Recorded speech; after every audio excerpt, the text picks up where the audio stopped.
On a cold March night in 2015, as most of Halifax slept, a routine passenger flight was making its final approach to the city's international airport. For the 138 souls on board, what should have been an ordinary landing would become anything but. All of a sudden, something goes terribly wrong. The aircraft strikes power lines, plunging the airport into darkness. This is the story of Air Canada Flight 624. It's the 29th of March, 2015. At Toronto's Pearson International Airport, the crew of an Airbus A320 prepare for a routine 2-hour flight to Halifax. The aircraft, a reliable workhorse of Air Canada's fleet, has served faithfully for almost 24 years. In the cockpit sits an experienced crew. In the left seat, the captain with nearly 12,000 flight hours, including over 5,500 on the A320, with around 1,200 in command. The captain, who had been diagnosed with obstructive sleep apnea in 2009, had been working evening shifts in the days leading up to this flight. In the right-hand seat, the first officer had over 11,000 flight hours, around 6,000 of which were on the A320. For this trip, the captain will act as pilot flying, and the first officer will be pilot monitoring. As fate would have it, this would be the first time this particular pairing of pilots had flown together. The weather forecast for their Halifax destination was concerning. Winds at 15 knots, gusting to 21 from the north, visibility just half a mile in moderate snow. The temperature was a chilly -5 degrees Celsius or 23 degrees Fahrenheit. While challenging, these conditions still fall within Air Canada's operational limits, barely. But besides the weather, the airport at Halifax has its own unique challenges. More on this later. In Halifax, winter storms are a fact of life. But tonight's combination of heavy snow, gusty winds, and a basic runway lighting system dating back to simpler times would create conditions that would test even this very experienced crew. While these challenges would later prove critical, for now, the 138 people aboard, 133 passengers, and a reduced cabin crew of just 3 instead of the usual 4, settled in for their flight. Transport Canada had recently brought in a rule allowing 1 flight attendant per 50 passengers instead of the previous 1 to 40, bringing it into line with US and EU standards. This reduced cabin crew ratio of 1 to 50 meant flight attendants would need to manage multiple emergency exits, requiring special dual exit training. Though Transport Canada mandated this training, airlines like Air Canada were allowed to implement the new crew ratio before actually providing the new training. And at the time of this flight, none of the cabin crew had received this required dual exit training, nor were they aware that such training was needed. At 10:05 p.m., as Flight 624 climbed into the dark winter sky over Toronto, the real work was just beginning. While passengers settled in for the short journey east, the pilots were already planning for contingencies. They discussed amending their alternate airport from Montreal to Moncton. This change would allow more time to hold at Halifax if landing were delayed due to weather. The aircraft climbed normally and leveled off at cruise altitude. As part of their approach planning, the crew meticulously calculated cold temperature corrections for the Halifax approach. The final approach fix, that critical point where aircraft transition to their final descent, would require precise crossing altitudes. So why do the crew need to concern themselves with cold temperature corrections? In severe cold, like tonight's, an aircraft's altimeter plays tricks, reading higher than the true altitude, a deceptively dangerous error that grows larger the closer you get to the ground. Even their minimum descent altitude, that last safe height, without visual reference to the runway, would need careful adjustment. As the pilots worked through their calculations, the dark night held no hints of how significant these numbers would soon become. Meanwhile, far below their cruising altitude of flight level 350, or 35,000 feet, a winter storm continued to build over their destination. But this was only the beginning of their concerns. Unlike most major runways, Halifax's Runway 05 has only basic lighting extending 1,500 feet from the threshold, an ODAL, omnidirectional approach lighting system, with just 5 individual lights spaced 300 feet apart. In the United States, this runway wouldn't even qualify for an approach in these conditions without an additional 900 feet of approach lighting. Ahead of the crew lies an approach with some hidden dangers yet to reveal themselves. The runway's upward slope creates treacherous visual illusions, and a previously undiscovered panel setup error means setting the runway lights to setting 4 automatically reduces the approach lights to a much dimmer setting 2, a crucial flaw that will soon come into play. And at the opposite end of the airport, visibility sensors record wild fluctuations, from 1,600 to 4,000 feet of visibility within 15-minute spans. Somehow, the flight crew don't get informed about these pertinent readings taken at the runway's midpoint. Not only that, but even the Precision Approach Path Indicator lights, known as PAPI, are operating at reduced power, having been at this setting since the previous morning. PAPI lights are important visual aids for pilots no matter what the weather. The system consists of 4 lights alongside the runway showing white if too high and red if too low, helping pilots confirm they're on the correct glide path during approach, with 2 white and 2 red lights indicating perfect positioning along the glide path. Conditions are deteriorating. Snowplows are at work to keep the runway clear. Given the weather situation, the flight crew makes a tactical decision to hold at a point called SETI, knowing they have enough fuel to wait until 1 a.m. for conditions to improve. Question loomed: would improved weather conditions arrive in time? At 11:34 p.m., Flight 624 enters its holding pattern. As they continue circling in the darkness over Halifax, just after midnight, there's a shift change of air traffic controllers at the tower. The crew had earlier put in a request for maximum intensity runway lights, but somehow this request wasn't actioned. And that's a detail that will soon prove critical. For the crew, the precision required tonight leaves no room for error.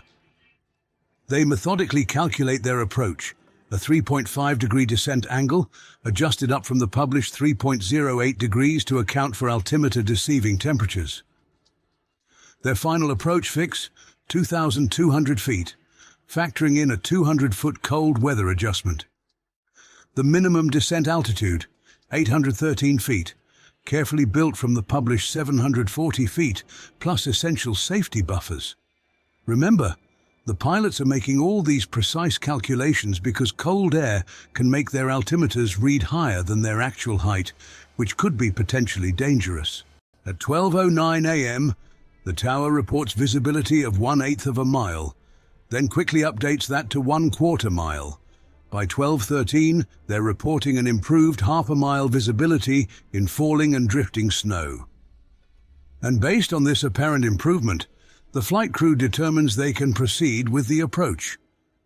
After all, they've got enough fuel to hold if needed. At this point, it's likely the crew were falling prey to a psychological condition known as plan continuation bias. We'll come back to this later. It's now 12:16 a.m. and air traffic control clears Flight 624 to a point called Odkers, 11 nautical miles from the runway, authorizing their descent to 4,000 feet. The snowfall intensifies as they descend into darkness, snowflakes hammering against the windscreen like static, further isolating the crew from the world outside. At 12:23 a.m., 12 nautical miles from the runway threshold, the aircraft levels out at 3,400 feet. The pilots initiate a left turn to intercept the localizer at 11 miles out, their eyes most likely alternating between instruments and the snow-filled void ahead, hoping to catch a glimpse of any form of ground reference. 3 minutes later, at 12:26 a.m., about 8 miles from the runway threshold, the captain calls for the landing gear to be extended. The landing lights remain off, a technique pilots use to reduce the disorienting effect of snow reflecting in their vision. At 6.7 nautical miles out from the runway threshold, the aircraft is precisely where it should be. Gear down, flaps set, fully configured for landing. Through the swirling snow, The aircraft begins its descent, but something isn't quite right. The crew has unknowingly started down just moments too soon, 0.2 nautical miles before the proper final approach fix. In aviation's unforgiving mathematics, this seemingly tiny deviation would prove, let's just say, problematic. Winter winds aren't helping either. Like invisible hands, persistent gusts keep nudging the aircraft away from its intended path. The Airbus A320's autopilot, faithful to its programming but blind to the bigger picture, keeps maintaining its assigned 3.5-degree angle. When these gusts push the aircraft lower, the autopilot dutifully maintains that same angle, creating a path that mirrors the intended one, but further below it. And in the darkness below, the snow-covered ground is getting closer. To make matters worse, the crew did not monitor the vertical component of their approach. But this wasn't pilot error. They were dutifully following Air Canada's standard procedures at the time. Without this monitoring and without manual corrections, this deviation would only increase. It's a bit like following a straight line that's too low while thinking you're on the right path, and nobody's checking to make sure the plane is at the correct height. Unbeknownst to the pilots, they're now getting dangerously close to the ground. Meanwhile, in the cabin, the passengers were probably blissfully unaware that anything was out of the ordinary. They likely couldn't see much out of their windows, but wouldn't have expected to either, given it was dark and snowy outside. Their descent would have felt just like any other descent they were accustomed to. 12:29 a.m., and the synthetic voice of the radio altimeter calls out 400. Almost immediately after, they cross their calculated minimum descent altitude at 1.2 miles out from the runway threshold. "Minimum lights only," calls the first officer, straining to make sense of what can be seen out the window, or what can't be seen, to put it more accurately. The captain responds with landing, reporting visual contact with some approach lights. The fact they can only see lights, combined with their unnoticed descent below the proper approach path, is setting up a dangerous situation where they have minimal visual references but are continuing the approach anyway. By their own company's procedures, seeing even one of 10 specific visual references is enough for them to continue. Included among these specifically named visual references are the runway or runway markings, threshold or threshold markings, approach lights or the runway edge or centerline lights. But there's a catch they haven't yet realized. They've already passed below the published minimum descent altitude, significantly further back from the runway than they should be. Under normal conditions, a runway's lights tell a story to approaching pilots. The spacing between edge lights, their relationship to the threshold lights, it's a precise visual language that speaks of height, distance, and position. But tonight, unfortunately for the pilots, nature has scrambled that language. That upward slope adds another layer of danger. Even a subtle incline can trick pilots into thinking they're higher than they actually are. The heavy snowfall acts like a veil, allowing the crew to see only fragments of the runway's light pattern at a time.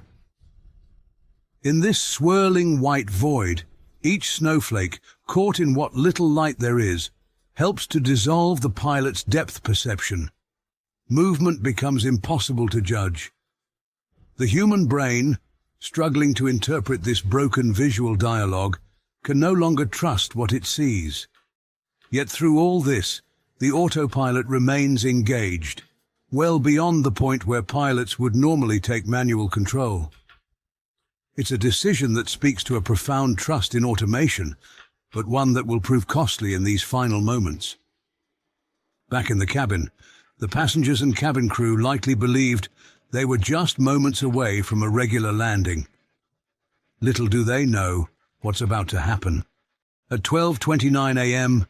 and 47 seconds, the captain finally disconnects the autopilot, taking manual control. The radio altimeter counts down with mechanical precision. 150. Suddenly, the first officer's voice cuts through the darkness. Pull up! But it's too late. Power lines snap. The airport plunges into darkness. 740 feet short of the runway. The captain reacts instantly. Full power, maximum nose up, a textbook go-around initiation. Unfortunately, they were out of time. 12:30 a.m. exactly. A left tire catches an approach light, then impact.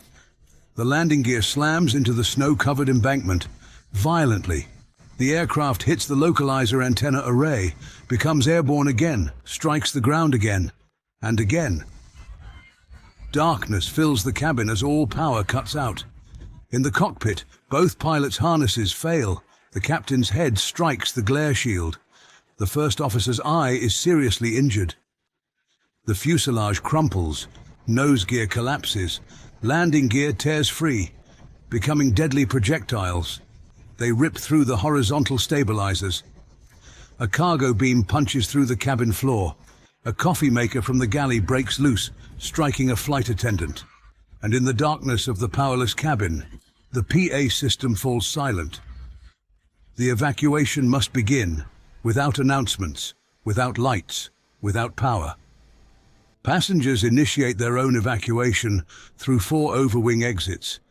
Stepping into the very cold Halifax night, many of them in very light clothing like shorts, t-shirts and open-toed shoes, obviously more suitable for much warmer weather. Some passengers also brought their carry-on baggage, despite being told not to. Emergency services arrive quickly, but face challenges evacuating people in dark, snowy conditions. Miraculously, there were no lives lost. Many of the injuries were consistent with passengers not being in the brace position, as no emergency was expected and there simply wasn't time to prepare.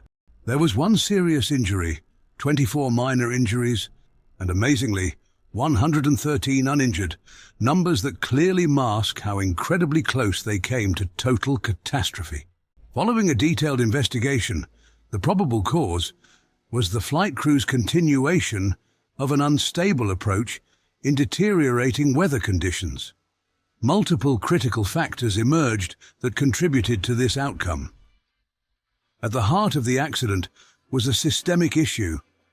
Air Canada's procedures didn't require crews to track their altitude and distance from threshold after passing the final approach fix, a procedure that contradicted both Air Canada's and Airbus's own manuals.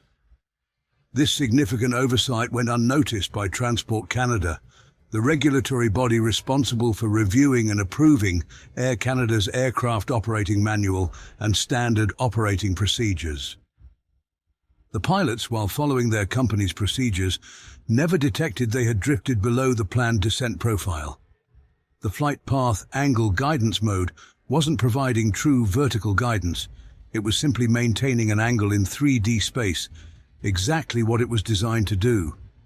The situation was further compromised by the airport's lighting system settings. When the crew requested maximum runway lighting, setting 5, they instead received setting 4, which provided only 25% of the maximum brightness. Even worse, this automatically reduced the approach lights to setting 2, making them less than 1/3 as bright as they could have been. In these challenging weather conditions, this significant reduction in lighting would have made it extremely difficult for the crew to visually judge their position relative to the runway.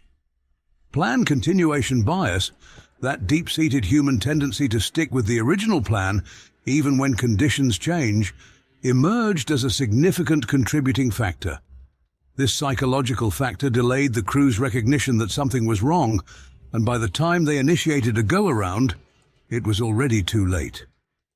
Regarding the captain, who was earlier diagnosed with sleep apnea, the report found no evidence that fatigue played a causal role in this accident. We study accidents like these so aviation can become even safer. In the aftermath of Flight 624, Air Canada revised its flight operations procedures and pilot training. Halifax International Airport Authority upgraded its runway lighting systems, and NAV Canada issued new directives regarding runway lighting settings. An Airbus A320 with 146 souls on board is on final approach into Bangalore, India. In the cockpit, everything seemed routine, except that it wasn't. How long will it take for the pilots to realize that they're too low for a safe approach? As the ground rushes up to meet them, would the very technology designed to protect them guide them past the point of no return?